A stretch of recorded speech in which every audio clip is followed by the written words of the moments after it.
আপনি ভাবেন একদিন, চোখ বন্ধ করে ভাবেন যে আমি নাই, মুহূর্তের মধ্যে কান্নাকাটি শুরু হয়ে যাবে, চিৎকার, কান্না, হই হুল্লো, কিন্তু আমাকে কেউ রাখতে চাইবে না। আমার জানাজা কয়টা হবে, কোথায় হবে, মাইকে পত্র পত্রিকায় ঘোষণা শুরু হয়ে যাবে। এটা হবেই একদিন, হবে না? হবেই। কত সুনিশ্চিত বিষয় আমরা ভুলে যাই। The most certain thing in our life is death. আমাদের জীবনের সবচেয়ে সুনিশ্চিত বিষয় হচ্ছে মরণ। কিন্তু এই ধোঁকা, এই মরিচিকা, এই মায়া জালে আমরা আটকে পড়ে আছি। কান্নাকাটি শুরু হয়ে যাবে। আমার জানাজা কখন হবে অ্যানাউন্সমেন্ট দিয়ে দেওয়া হবে। গোটা দেশ থেকে আমার ভক্তকুলরা আসবে, আমাকে শেষ বিদায় দেয়া, আমাকে গোসল দেয়া হবে। কত টাকা দিয়ে আমি আমার গোসলখানাটা বানিয়েছি, আমার শেষ গোসলখানাটা কি আমার গোসলখানায় হবে না, যেখানে লাশ ধোয় ওইখানে নিয়ে যাবে আমাকে নেকেট করা হবে, জামা থাকবে না, গোসল দিয়ে সাদা কাপড় দিয়ে আমাকে পেঁচ দেওয়া হবে। তারপর যেখানে আমার জানাজা ওইখানে নিয়ে যাওয়া হবে, হাজার হাজার মানুষের ঢল নামবে। শেষ বিদায়, জানাজা, জানাজা শেষে খাটিয়াতে করে আমাকে নিয়ে যাবে কবরস্থানে, ঠিক কিনা? আগে থেকেই কবর খোঁড়া থাকবে, হয়তো হাজার হাজার মানুষ সেখানে যাবে। সব শেষে ওই মাটির কবরে আমাকে নামিয়ে দিয়া দিবে। The story is ended. গল্পটা শেষ, গল্পটা শেষ। চিল্লায় এখন, ঠিক কিনা? এত ভালোবাসা, এত টাকা পয়সা, যশ, খ্যাতি, ক্যারিয়ার কোথায় রেখে আসা অন্ধকার কবরে, উপরে বাঁশ দিয়ে মাটি চাপা দিয়ে, আর কেউ নাই, অন্ধকার, শুধু অন্ধকার। এই অন্ধকার যেন শেষ হতে চায় না। একদিন মাটির ভেতরে হবে ঘরে আমার, কেন বাঁধো দালান ঘর? প্রাণ পাখি উড়ে যাবে পিঞ্জর ছেড়ে, ধরা ধামে সবই রবে, তুমি যাবে চলে। বন্ধু বান্ধব যত, মাতা পিতা দ্বারা সুত, সবই হবে তোমার পরে আমার, কেন বন্ধ দালান ঘর? মুমিন বান্দার কাছে মালাকুল মাউত আসে একজন সুন্দর সুশ্রী যুবকের আকৃতি, ধবধবে সাদা জুব্বা পরে সুন্দর যুবকের সুরাতে এসে আপনার মাথার শিওরের সামনে মালাকুল মাউত বসবে, বসে বলবে, ইয়া আইয়াতুহান নাফসুল মুতমাইন্নাহ, হে প্রশান্ত আত্মা বের হয়ে আসো আপনার প্রভু নেয়ার জন্য। আনুত মিন হানুতিল জান্নাহ, কাফান মিন আকফানিল জান্নাহ, জান্নাতের সাদা কাফনের কাপড় নিয়ে আসো। ও প্রশান্ত আত্মা, উখরুজি ইলা মাগফিরাতিল্লাহ ওয়া রিদওয়ানিল্লাহ, আল্লাহর ক্ষমা, আল্লাহর দয়ার দিকে রূহটা বের হয়ে আসো। বলার সাথে সাথে আপনার রূহ বের হয়ে আসবে স্মুথলি। মুমিনের রূহ বের হবে স্মুথলি। আর কাফিরের কাছে মালাকুল মাউত আলা আখবাসি মা ইয়াকুব, যত নিকৃষ্ট চেহারা হতে পারে, যত নিকৃষ্ট কাপড় হতে পারে, যত দুর্গন্ধযুক্ত দেহ হতে পারে, ভয়ঙ্কর একটা চেহারা নিয়ে। মুমিনের কাছে যেমনি ভদ্রভাবে মাতার সামনে বসে, কাফেরের সামনে এসে বসবে না। কাফেরের সামনে এসে মালাকুল মাউত একটা ত্রাস তৈরি করবে, ভয়ঙ্কর ত্রাস। ধমক দিবে, ধমক দিয়ে বলবে, উখরুজি ইয়া আইয়াতুহান নাফসুল খাবিসা, হে পাপাত্তা বেরো।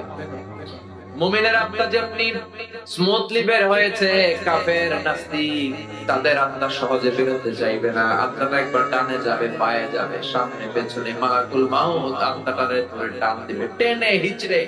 একটা জীবিত ছাগলের জবাই না করে ছাগলের চামড়া উল্টো দিকে টেনে খসালে যেরকম ব্যথা, এর চেয়ে বেশি ব্যথা দিয়ে রুহটারে টেনে টেনে তিনি বের করবে। কাফের মুশরিকদের জন্য 3টা প্রশ্ন, মুমিনদের জন্য 4টা। আপনারা যারা, আপনাদের প্রশ্ন কয়টা? আওয়াজ করে বলেন। 4টা প্রশ্ন আপনাদের করা হবে। প্রথম প্রশ্ন, আমার রব, হু ইজ ইউর লর্ড? তোমার রবের নাম কি? কি বলবেন?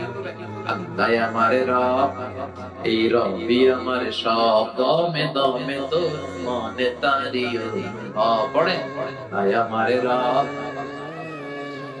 তোমার দুনিয়াতে আমি যেদিকে তাকাই, অতই নিয়ামতে ডুবে আছি সবাই। পাখপাখালির গানে শুনি তাসবিহ কলর, তাসবিহ কলর। আল্লাহ আমার রব, এই রবি আমার সব। প্রথম প্রশ্ন, তোমার রবকে? আমরা বলবো আমাদের রবকে। এরপরে প্রশ্ন করবে, ওমা দিন, তোমার ধর্মের নাম কি? কি বলবে? কথা কর। আমরা বলবো ইসলাম আমাদের ধর্ম। এরপরে বিশ্বনবীর নূরানি চেহারাটা দেখিয়ে বলা হবে আতারিফু হাযা রাসূল, এই লোকটা চিনো নাকি? কি বলবে? চাঁদের চেয়ে সুন্দর তুমি, নবী আমার কামলি ওয়ালা। দু জাহানের বাদশাহ তুমি, প্যারা নবী সাল্লাল্লাহু আলাইহি। দু জাহানের বাদশাহ তুমি, প্যারা নবী সাল্লাল্লাহু আলাইহি। চাঁদের চেয়ে সুন্দর তুমি, নবী আমার কামলি ওয়ালা। সুবহানাল্লাহ। আমরা বলবো যিনি মানে উনি আমার কামলিওয়ালা নবী, যেই নবীর জন্য আমাদের প্রাণ, যেই নবীর জন্য আমাদের জান আর ভালোবাসা। এই নবীর সব সুন্নত আমরা দুনিয়ায় মানতাম, শুধু মিষ্টি খাওয়ার সুন্নত মানি নাই। মায়ের খাওয়া যে সুন্নাত, এটাও দুনিয়ায় আমরা মেনেছি। চিল্লা করে ঠিক কি না? এই নবীর জন্য আমরা সব করতাম, সব পালন করতাম। এটা আমাদের নবী। তিনটা প্রশ্নের ছটপট উত্তর আপনি দিয়ে দিলেন। এরপরে আরেকটা প্রশ্ন করা, চতুর্থ প্রশ্ন, সেটা হচ্ছে ওমা ইলমু, হোয়াটস ইজ নলেজ। এই যে তিনটা প্রশ্নের উত্তর তুমি পারছো, কেমনে পারছো? শিখলা কই? নকল করে আনছো? কাফনের কাপড়ে লিখে আনছো? পরীক্ষার হলে ছেলেবেলারা নকল করে না, হাতে লিখে নিয়ে যায়, হাতে। তারপরে কাগজে লেখ, এরপরে মোজার ভিতরে ভর, স্কেলের মধ্যে নকল করে, স্কেলে ছোট ছোট করে। এরপর যে পেন্সিল ভিতরে ওর সিট করেছে ওখানে আগে লিখে রাখে। ফেরেশতারা বলবে কেমন করে তিনটা প্রশ্নের উত্তর জানলা, নকল করেছো নাকি? কোত্থেকে শিখলা? What's the source of your knowledge? আপনাকে বলতে হবে আমি কোরআন থেকে জেনেছি, হাদিস থেকে জেনেছি, তা না হলে কোনো মুক্তির উপায় নাই। চিল্লায় বলেন ঠিক কি না? ওইটাও যখন বলতে পারবেন, তারা বলবে খোশ আমদের, কংগ্রাচুলেশন, সুস্বাগত, আহলান ওয়া সাহলান, তোমার খুশনসিব, সুস্বাগতম বলে তারা আপনাকে জড়িয়ে নেবে। আর ইলবাসু মিন লিবাসি আহলিল জান্নাহ, জান্নাতের একটা চমৎকার পোশাক পরিয়ে দেয়া হবে। ইউফাসসাহু লাহু কবরুহু ৭০ যিরাআন, আপনার কবরটাকে ৭০ হাত লম্বা করে দেয়া হবে। ইফতাহু লাহু বাবুন ইলাল জান্নাহ, আপনার কবরের সাথে জান্নাতের একটা দরজার কানেকশন দেয়া হবে। এত ফেরেশতারা বলবেন নাও কানাউমিল আরুস, ঘুমাও, you should get some sleep, you are very tired man, অনেক টায়ার্ড, অনেক থকল গিয়েছে, এবং একটু ঘুমাও। কানাউমিল আরুস, বাসর রাতে বর যেমনি কনেকে নিয়ে শান্তির ঘুম দেয়, কনে আর বর যেমনি ঘুমায়, ওইরকম আরামের ঘুম দাও। ইসরাফিলের সিংহার ফুৎকার ছাড়া কেউ তোমার ঘুম ভাঙাবে না। সুবহানাল্লাহ। আল্লাহ আমাদের সবার অবস্থা যেন এমন হয়, আল্লাহ আমাদের মৃত্যু যেন ঈমানের মৃত্যু হয়। চিল্লায় পড়েন আমিন। মেরে পথে অবিচল থেকে আমার মরণ যেন তোমারই কাছে মিনতি আমার, তোমারই কাছে মিনতি আমার, মহামহিম দয়াময়, ঈমানের পথে অবিচল থেকে আমার মরণ যেন হয়। পড়েন আমি, এটা একটা দোয়া। আমি এত ইসলামী সঙ্গীত গাই, এর কারণ হচ্ছে এগুলো দোয়া, এগুলো কোরআন থেকে নেয়া, হাদিস থেকে নেয়া, এগুলো আদু বাদু গান না মিয়া। এগুলো গাইলে অন্তরে ঈমানের তেজদীপ্ত চেতনায় উদ্দীপ্ত করে দেয় কে? ঈমানের পথে অবিচল থেকে আমার মরণ যেন হয়। এটা দোয়া হয়েছে না? চিল্লায় পড়েন আমিন। আর কাফির মুশরিক, ওদের কাছেও ফেরেশতারা আসে, মালাকান আসওয়াদান আজরাকান, কৃষ্ণ বর্ণের নীলাভ চোখ। আমাদের কাছে আসবে সুন্দর আকৃতিতে, ওদের কাছে আসবে কৃষ্ণ বর্ণের কালো, নীলাভ চোখ, নীল দুটো চোখ। এসেই বলবে বল মা প্রভু, তোর রবের নাম কি? কয় জানি না, লা আদরি। হাদিসের ভাষায় এসেছে লা আদরি, আমি জানি, সব খায় বলেছি, ভুলে গেছি, লা আদরি, জানি না রবের নাম কি? কয় রব আবার কি? ২ নম্বর প্রশ্ন, আমাদের উত্তর ধর্মের নাম কি? কয় লা আদরি, জানি না। ফেরেশতারা বলবে তারা আরেকটা প্রশ্ন বাকি, এরপরে তোরা জানাই দিস। ৩ নম্বরে বলা হবে আচ্ছা আরিফু মান হাযার রাজুল, দেখো এই লোকটাকে চেনা যায় কিনা? কয় জানি না। কুনতু আকুলু মা ইয়াকুলু রাজুল, লোকজন যা বলতো আমিও বলতাম, লোকজন ওনারে গালি দিত আমিও গালি দিতাম, লোকজন ওনার বিরুদ্ধে ব্লগে লিখতো আমিও লাইক দিতাম। আছে না নাই?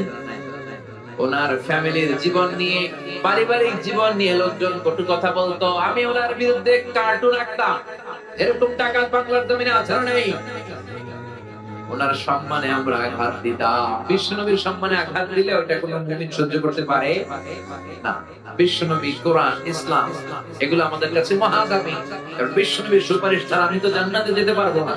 তাই ওই নবীর বিরুদ্ধে কথা বললে ওরা ছাড় দেওয়া হবে না। চিল্লায় এখন ঠিক কিনা? চিনো কিনা এই লোকটারে? চিনো কিনা? চিনি না। সবাই গালি দিত, আমিও গালি দিতাম। ফেরেশতারা বলবে লা দারাইতা ওয়ালা তালাইতা, তুই তো কিচ্ছু পারলি না। ফায়ুতরাকু বিমাতারিক মিন হাদিদ, এবার লোহার হাতুড়ি দিয়ে ওরে পিটানো শুরু করা হবে। পিটিয়ে ওর মাসলগুলো থেতলে ফেলা হবে। ওয়ায়ুকালু লিল আরদি ইলতাইমি, কবরের দুই পাশের মাটিকে বলা হবে চাপ দাও। দুই দিক থেকে এমন ভাবে ওর চারিপাশে চাপ দেয়া হবে। তাখতালিফা আতলাউহু, ওই চাপের চোটর ডান পাশের পাজরের হাড়টি বাম পাশে চলে আসবে, বাম পাশের পাজরের হাড়টি ডান পাশে ঢুকে যাবে। হাত্তা সা, কিয়ামত পর্যন্ত এরকম চাপা চাপিয়া হাতিরের বাড়ি চলতে থাকবে। নাউজুবিল্লাহ। ওই কবরে আমাদেরকে যেতে হবে। চিল্লা এখন ঠিক কিনা? এজন্য রাব্বুল আলামিন বলেন আলহাকুমুত তাকাসুরু হাত্তা যুরতুমুল মাকাবির, দুনিয়ার লোভ লালসা কখনো তোমাদের করবে না যতক্ষণ না তোমরা কবরের মাটিতে ঢুকো। কার কথা? Unlimited human demand. আল্লাহ বললেন আলহাকুমুত তাকাসুর, বেশি বেশি চাওয়া, বেশি বেশি পাওয়া, অন্যের চেয়ে কেমনি নিজে বেশি অর্জন করা যায়, এটার কম্পিটিশন, এটার প্রতিযোগিতা তোমাদেরকে পাগল বানিয়ে রেখেছে। কবরের মাটিতে ঢোকার আগ পর্যন্ত তোমাদের এই পাগলামি আর গাফলতি থামবে না। চিল্লায় বলেন ঠিক কি না? দেখেন আমরা এই মরিচিকা, পুরো জীবনটা হচ্ছে একটা ধোঁকা, একটা মায়াজাল, একটা মরিচিকা। আজ আছে কাল নাই, তাই না? মরে গেলে সব শেষ। আজ মরলে কাল দুদিন। দুনিয়ার লোভ লালসা, অতিরিক্ত কামানোর ইচ্ছা তোমাদেরকে একেবারে গাফিল বানিয়ে দিয়েছে। খালি আরো লাগবে, আরো কামাতে হবে। ছুটছি আমরা। অসময়ে প্রতিযোগিতা, টাওয়ার বানানোর প্রতিযোগিতা আছে না নাই? বিশ্বনবী বললেন কিয়ামতের আগে আনতারাল হুফাতাল উরাতাল আলাতা রিয়াশা ইয়াতাতাওয়ালুনা ফিল বুনিয়ান, কিয়ামতের আগে এমন কিছু লোক যাদের গায়ে দেওয়ার মতো কোনো জামা ছিল না, পায়ে দেওয়ার মতো জুতা ছিল না, তারা ছিল রাখাল। এলাকার সব চাইতে গরিব মানুষ হঠাৎ করে হু হু করে তারা ধনী হয়ে যাবে। বিশাল প্রতিযোগিতা শুরু করবে টাওয়ার বানানোর, বিল্ডিং বানানোর। আসার নাই কিয়ামতের দিন আল্লাহ যখন পৃথিবীটার একটা ঝাঁকুনি মারবে, একটা ঝাঁকুনি যখন দিবে, টাওয়ার একটাও টিকবে? চিল্লায় বলে টিকবে? ইদা যুলজিলাতিল আরদু জিলজালাহা ওয়া আখরাজাতিল আরদু আসফালাহা, আল্লাহ যখন পৃথিবীটাকে ধরে কাঁপিয়ে দিবে, সব টাওয়ার গুলো ভেঙে এখানে হয়ে যাবে। ঠিক কি না? এই যে টাওয়ার বানানোর প্রতিযোগিতা, বিল্ডিং বানানোর প্রতিযোগিতা গোটা বিশ্বব্যাপী, কার চেয়ে বড় টাওয়ার কে বানাতে পারে, কার চেয়ে কে বেশি ধনী হতে পারে। এজন্য আল্লাহ বললেন আলহাকুমুত তাকাসুর, কত বেশি নেওয়া যায়, কত খাওয়া যায়, আরো লাগবে, আরো চাই। এই প্রতিযোগিতা তোমাদেরকে আখিরাতের ব্যাপারে গাফেল বানিয়ে দিয়েছে। চিন্তা করেন ঠিক আছে?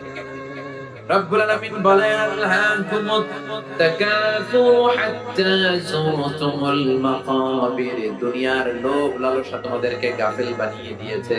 তোমাদের এই গাফলতি, তোমাদের এই অবহেলা, তোমাদের এই লোভ কোনোদিন থামবে না যতক্ষণ না তোমরা কবরের বাড়িতে ঢুকো। কার কথা? এজন্য অন্তরের ভেতরে অর্থকে স্থান দেয়া যাবে না। অর্থ ছাড়া, টাকা ছাড়া, পয়সা ছাড়া দুনিয়ায় চলা যায় না। এটা হাতের মধ্যে রেখে দিতে হবে, কিন্তু অন্তরে বসাইতে হবে একজনের ভয়। তিনি কে? তোমার ভয় বসাতে হবে অন্তর।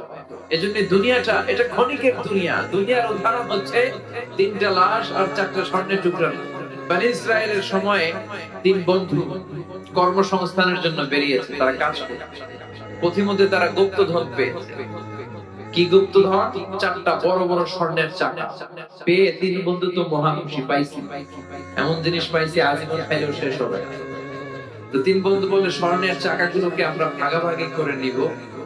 তার আগে এক কাজ করি, প্রচন্ড ক্ষুধা লেগেছে। একজনের পাঠাইছে তুই বাজারে যা, বাজারে যেয়ে কিছু রুটি কিনে নিয়ে আয়। ওই রুটিগুলো ভাগ করে আমরা খাই, তারপরে স্বর্ণ ভাগাভাগি। তো ওরে রুটি আনতে পাঠিয়ে দুই বন্ধু প্ল্যান করতেছে এক কাজ করি, যেটা রুটি আনতে পাঠাইলাম ওটা রুটি মাইরা ফেলতে পারি, তাহলে তো ভাগাভাগির কোনো ঝামেলা নাই। আমরা দুইজন স্বর্ণের চাকা দুইটা, চারটা, তুই পাবি দুইটা, আমি পাবো দুইটা। আর যেটা রুটি আনতে গেছে ওটা মনে মনে ভাবে রুটির মধ্যে যদি 20 মাখাই নিতে পারি, কি মাখায়া 20, তাহলে তো এই দুইটা খাই আসে, চারটাই আমার। সে 20 মাখায় নিয়ে আসছে, আর এই দুইজন মিলে ওইটারে ধইরা মাইরা শেষ, বর্তমানে ফেলছে।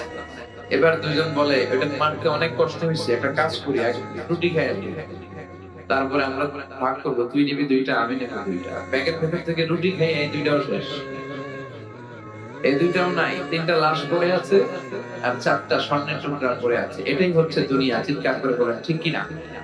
এই দুনিয়া এমন দুনিয়া, এই দুনিয়ায় কেউ থাকতে আসে নাই, সবাই চলে যাবে। দাদা চলে গেল, বাবা চলে গেল, আপনি বোধহয় যাবেন না, চলে যাওয়া লাগবে। আপনার ছেলেটা বোধহয় যাবে না, বেচন্দির হায়াত পাওয়ার পাবে, তারপরে যাবে। চিল্লা করে ঠিক কিনা? মরতে আপনাকে হবেই। মানুষের জীবনের সবচেয়ে ভয়ঙ্করতম অভিজ্ঞতার নাম মৃত্যু। এটা জীবনের সর্বোচ্চ ভয়ঙ্কর অভিজ্ঞতা। এই মরতে যে কেমন লাগে কেউ বলে যেতে পারে। আপনার আব্বা বলে যেতে পারছিল যে মৃত্যুর কষ্টটা এমন। কেউ বাঁচবে না একজন ছাড়া। চিল্লায় বলেন তিনি কে? কুল্লু মান আলাইহা ফানি ওয়া ইয়াবকা ওয়াজহু রাব্বিকা যুল জালালি ওয়াল ইকরাম ফাবিআইয়ি আলাই রাব্বিকুমা তুকাযিবান। এই পৃথিবীতে কেউ বেঁচে থাকবে না, সব মরে যাবে। মরবে না একজন, তিনি কে? সবাই মরে যায়। মালাকুল মাউত একের পর এক সবার রূহ কবজ করে ফেলবে। মানুষ মারবে, জিন মারবে, প্রাণী মারবে, মৎস্যকুল মারবে, সব শেষ। আল্লাহ বলবেন মালাকুল মাউত কি করছো? সব মারছে। কে বাকি? বলবে শুধু ফেরেশতারা বাকি। আল্লাহ বলবেন যাও মালাকুল মাউত ফেরেশতাদের রূহ কবজ করে ফেলো। সবগুলো ফেরেশতার রূহ কবজ হয়ে আল্লাহ মালাকুল মাউতকে ডেকে বলবে আখবিরনি মাইয়া বাকা, এবার কে কে বেঁচে আছে বলো। মালাকুল মাউত বলবে আল্লাহ কেউ বেঁচে নাই, শুধু 4 জন ফেরেশতা ছাড়া, জিবরাইল, ইসরাফিল, মিকাইল আর আমি আজরাইল। আল্লাহ বলবেন যাও জিবরাইলের রূহ কবজ করো, ইসরাফিলের রূহ কবজ করো, মিকাইলের রূহ কবজ করো, সবার রূহ কবজ হয়ে যাবে। এবার আল্লাহ বলবেন আখবিরনি মাইয়া বাকা, কে কে বেঁচে আছে বলো। মালাকুল মাউত বলবে আল্লাহ আপনার কথা মতো কেউ নাই, জিবরাইল নাই, ইসরাফিল নাই, মিকাইল নাই, মহাবিশ্বে কেউ নাই আমি ছাড়া, খালি আমি আর আপনি। আপনি তো আল হাইয়ুল কাইয়ুম, শাশ্বত চিরঞ্জীব, আপনি তো মরবেন না, আমি আছি। এবার আমি কি করব? আল্লাহ বলবে এবার তুই মর। আল্লাহ কি বলবেন? কথা বলেন মর। ইয়া মালাকাল মাউত, হে মৃত্যুর ফেরেশতা এবার তুই একটু মর, তুই মর। এটা শুনে মালাকুল মাউত ভয় পেয়ে যাবে, কাঁপতে শুরু করবে, তার কাঁপুনি ছুটে যাবে, কাঁপতে কাঁপতে খিঁচুনি এসে যাবে। আল্লাহ বলবেন কেঁপে লাভ নাই, মরতে তোমাকে হবে। এই দুনিয়াতে যারা একবার আসার সুযোগ পেয়েছে তাদের জন্য মৃত্যুকে অবধারিত করে রেখেছে কে? কুল্লু নাফসিন যায়িকাতুল মাউত, সবাইকে মরতে হবে, তোমাকেও। যাও জান্নাত জাহান্নামের মাঝ বরাবর দাঁড়াও। মালাকুল মাউত জান্নাত জাহান্নামের মাঝ বরাবর দাঁড়াবে।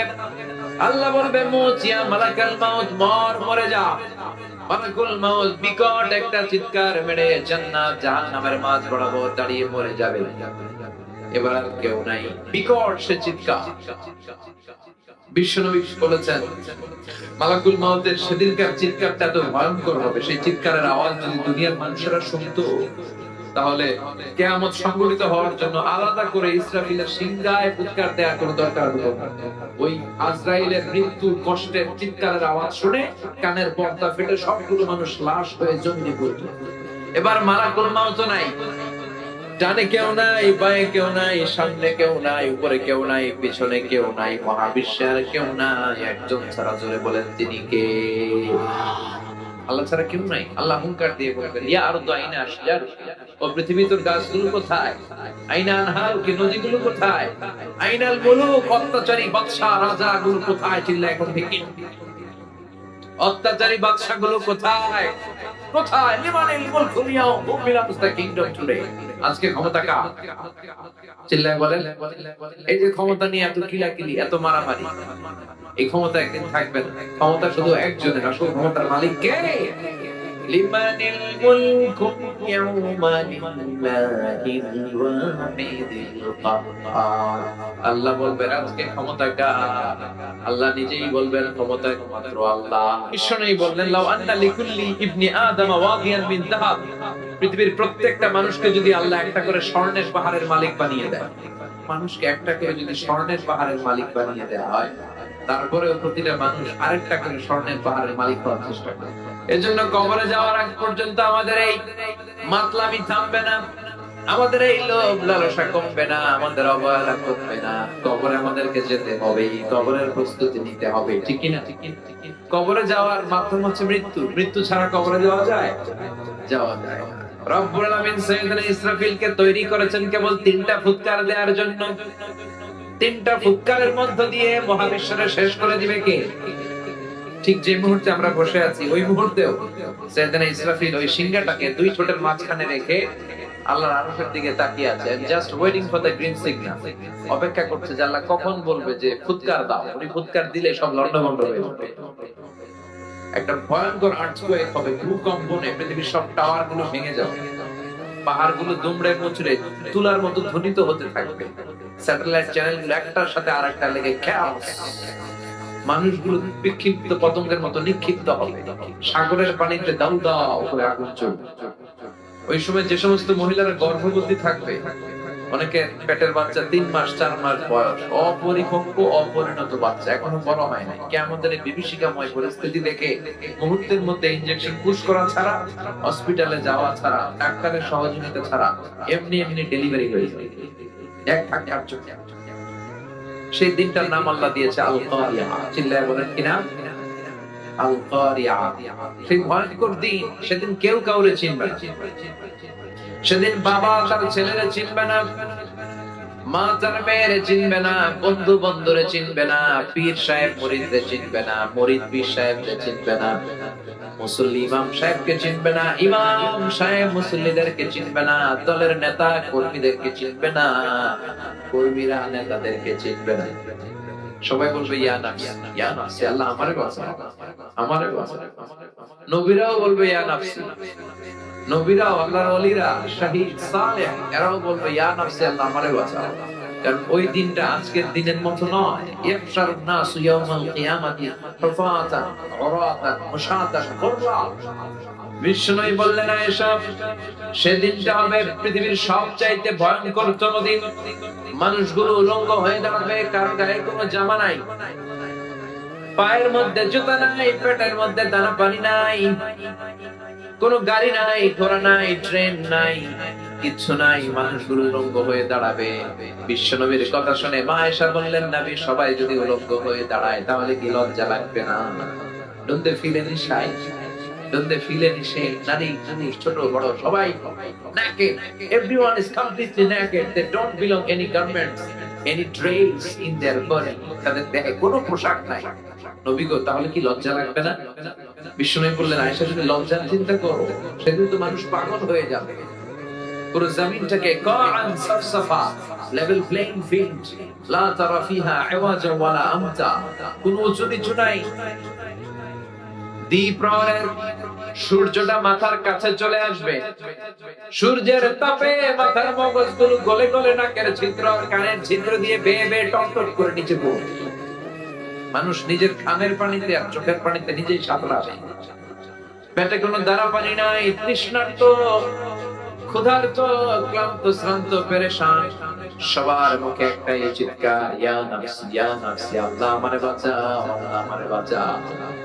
বিষ্ণু বলেছেন, নাহাইতুকুম আন জিয়ারাতিল কুবুর, আমি কবর জিয়ারত করতে নিষেধ করেছি একটা সময়, কিন্তু আল-আনা ফাযুরুহা, এখন সমস্যা নাই, এখন জিয়ারত করো।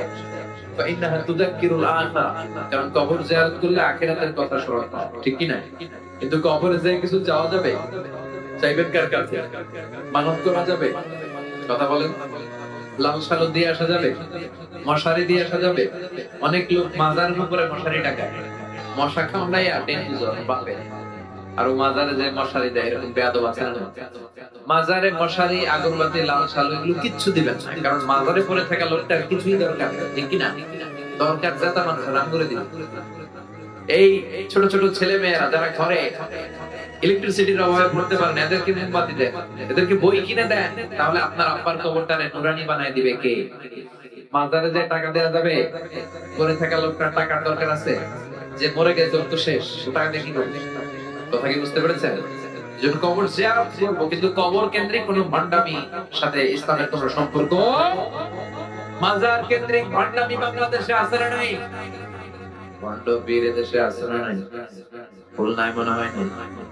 এমন পীরের নাম শুনেছি সারা বছর গোসল করেন, সারা বছরে একদিন গোসল করে, ওই গোসলের পানি মুরিদরা খাইয়া সাবান করে খায়, আছে না নাই? এগুলো ভণ্ড, এগুলো কি?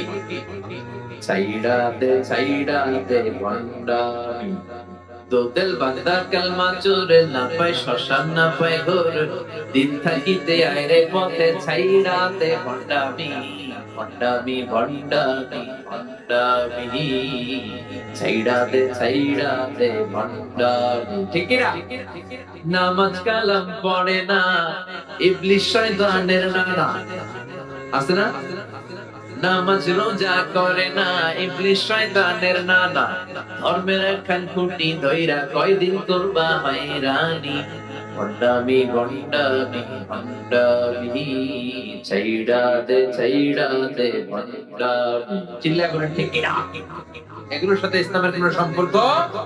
এজন্য আল্লাহ বলেন, আল্লাহাকুমুত তাকাসুর হাত্তা যুরতুমুল মাকাবির, কবরের যাওয়ার আগ পর্যন্ত তোমাদের টনক নড়বে না।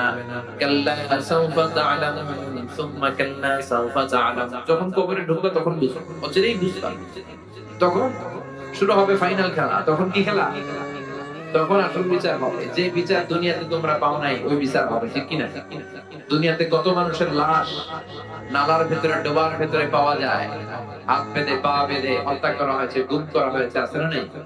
এগুলোর বিচার হয়তো দুনিয়ায় হয় নাই, ধর্ষিতা হয়েছে অনেক মা, দুনিয়াতে বিচার হয় নাই, কিন্তু আল্লাহর দরবারে সবগুলো বিচার আছে না নাই? আল্লাহ বললেন, কাল্লা সাওফা তা'লামুনা সুম্মা কাল্লা সাওফা তা'লামুন, অচিরেই তোমরা বুঝতে পারবা মরণের কি জ্বালা, মরণের পরের জগৎ সম্পর্কে জানতে পারবা। কাল্লা লাউ তা'লামুনা ইলমাল ইয়াকিন, নিশ্চিতভাবে তোমরা জানবা ইলমুল ইয়াকিন, আইনুল ইয়াকিন, হাক্কুল ইয়াকিন। ইলমুল ইয়াকিন মানে সব মানুষ মরে, এটা আমি জানি, এটা ইলমুল ইয়াকিন। আর আইনুল ইয়াকিন মানে হচ্ছে মানুষ আমার সামনে একজন মারা গেল, দেখলাম, এটা আইনুল ইয়াকিন। হাক্কুল ইয়াকিন নিজেই মরে গেল, এটা হচ্ছে হাক্কুল ইয়াকিন, ঠিক কি না? আল্লাহ বললেন, লা তারাউন্নাল জাহিম, সেদিন তোমরা জাহিম দেখবা। দুজকের 7টা স্তরের একটা নাম জাহিম, একটা নাম কি? আল্লাহ এই দুজক থেকে আমাদেরকে বাঁচাও, জোরে পড়েন আমিন। বিষ্ণুই বলছেন, আল্লাহুম্মা ইন্না নাসআলুকাল জান্নাতা ওয়া নাউযু বিকা মিনান নার, আল্লাহ তোমার কাছে আমরা জান্নাত চাই, জাহান্নাম থেকে পানাহ চাই। পড়ে না, দুজকের আগুন আর দুনিয়ার আগুন তো একরকম না, কথা কম। এই যে দুনিয়ার আগুন দিয়ে যে রান্না করেন, এই আগুন জাহান্নামের আগুনের 70 ভাগের 1 ভাগ। দুনিয়ার আগুনের চেয়ে জাহান্নামের আগুন 70 ভাগ বেশি তেজ জ্বালা। পড়ে না, আল্লাহ এটা থেকে আমাদেরকে বাঁচাও। ثم لترونها عين اليقين ثم لتسألن يومئذ عن النعيم। আল্লাহ বললেন, দুনিয়ায় যত নিয়ামত তোরা ভোগ করলি, সবগুলো নিয়ামতের ব্যাপারে আমি আল্লাহ তোদেরকে ধরবো। যত নিয়ামত আল্লাহ দিয়েছে, ধরবে কে? কথা বলে, একটার পর একটা হিসাব চাইবে। এই যে আপনার জীবন, এই জীবনকে কোন কাজে লাগিয়েছেন? 5টা প্রশ্নের উত্তর দেওয়া ছাড়া আমরা কেউ কিয়ামতের দিন পা নাড়াতে পারবো না। কয়টা? জোরে বলে, সবাই বলে। 1 নম্বরে, আন হায়াতিহি ফিমা আফনা, জীবনটা কোন কাজে লাগিয়েছো? ইসলামের পক্ষে কাজে লাগিয়েছো নাকি ইসলামের বিপক্ষে কাজে লাগিয়েছো? কোরআনের পক্ষে কাজে লাগিয়েছো নাকি মন মতো কোরআনের আয়াত বানিয়েছো? এরকম টাকায় যাচ্ছে না নাই? এখন কোরআনের কি করে? গলার মিষ্টি সুর দিয়ে নিজের মন মতো কোরআনের আয়াত বানায়, আর বলে কিভাবে তেলাওয়াত করতে হয় দেখেন। জীবনটা কোন কাজে লাগিয়েছ? এক নাম্বার প্রশ্ন, আপনাকে হিসাব দিতে হবে পাই টু পাই। দুই নাম্বার, ওয়ান শাবাবিহি ফিমা আবলা, জীবনের মধ্যে যে যৌবন ছিল, যৌবনটা কোন কাজে লাগিয়েছ? যৌবনে নামাজ পড়েছো নাকি মুসল্লিদেরকে পিটাইছো? ঠিক কিনা? যৌবনে ইসলামের পক্ষে লিল্লাহিল তাকবীর আল্লাহু আকবার স্লোগান দিয়েছো নাকি সাহাবাদের মঞ্চে গিয়ে ভাষণ দিয়েছো? আছে না নাই? যেই মান ইমানে বলে নাস্তিকতার মঞ্চে ওঠে, যেই মানে বাতিল মতের দোষর হয়ে ফায়দা লুটে, আছে না নাই? যেই মান শুধুই কেবল খায় দেয় আনন্দ করে, যেই মান দেখে না যে ফিলিস্তিনে ভাইরা মরে, যেই মান বাস্তবে নাই, যেই মান অন্তরে নাই, মুখে শুধু কথার কলি, কি করে তারে বলো ইমানে বলি, কি করে তারে বলো ইমানে বলি, কি করে তারে বলো ইমানে বলি। যেই মান প্রয়োজনে জ্বলে ওঠে না, যেই মান সত্য ন্যায়ের কথা বলে না, সত্য আর ন্যায়ের পক্ষে থাকার দরকার আছে না নাই? যেই মান প্রয়োজনে জ্বলে ওঠে না, যেই মান সত্য ন্যায়ের কথা বলে না, যেই মান বাস্তবে নাই, যেই মান ময়দানে নাই, মুখে শুধু ফাঁকা বলি, কি করে তারে বলো ইমানে বলি, কি করে তারে বলো ইমানে বলি, কি করে তারে বলো ইমানে বলি। চিল্লায় বলেন ঠিক কিনা? দুই নাম্বার প্রশ্ন করবে, যৌবনটা কি কাজে লাগিয়েছো ইসলামের পক্ষে? রাত জেগে তাহাজ্জুদ পড়েছো নাকি সারা রাত নেকেড ফিল্ম দেখেছো, ব্লু ফিল্ম দেখেছো, পর্নোগ্রাফি দেখেছো, এরকম আসরা নাই? কি করেছো বলো? তিন নাম্বার জিজ্ঞেস করা হবে, আনমালিহি মিন আইনা ইকতাসাবা, সম্পদ কোন পন্থায় উপার্জন করেছো? হালাল পন্থায় নাকি হারাম পন্থায় উপার্জন করেছো? অফিসের ফায়দা নিয়ে লাখ লাখ টাকা ঘুষ খেয়েছে, এরকম আসরা নাই? পাই টু পাই নিশা ফিমা আনফাকা, কোন রাস্তায় ব্যয় করেছো? গানের কনসার্টে দিয়েছো না তাফসীর মাহফিলে দিয়েছো না হেফজে খানায় দিয়েছো না এতিম খানায় দিয়েছো? চিল্লায় ঠিক কিনা? পাঁচ নাম্বার প্রশ্ন, যতটুকু কোরআন আর হাদিস থেকে জানার চেষ্টা করেছো ততটুকু মেনেছো কিনা? এই পাঁচটা প্রশ্নের উত্তরের দরকার আছে না? পাঁচটা প্রশ্নের উত্তর পাই পাই আল্লাহ আমাদের কাছ থেকে বুঝিয়ে দিন। আমরা এই কঠিন বিপদের দিনের জন্য এই প্রশ্নগুলোর উত্তর করতে পারি, আল্লাহ তুমি তৌফিক দাও। আরো জোরে করেন আমিন। আমরা মরার আগে যেন আরেকবার মরতে পারি। মরার আগে একবার মরা যাবে না, মরার আগে সোজা হওয়া যাবে না। মরলে তো সোজা হবেই, এর আগেই চলেন সোজা হয়ে যায়। মরলে তো ভালো হবে, চলুন ভালো হয়ে যাবে। সবাই একসাথে কি হয়ে যায়? ভালো হয়ে যায়। মরার আগে মরি। We have to go back to our home. আমাদেরকে ফিরে যেতে হবে আল্লাহর কাছে। কেউ আমরা থাকবো না। আল্লাহ আমাদের সবাইকে কথাগুলো বুঝার, আমল করার তৌফিক দান করুন। আমরা প্রে আমিন।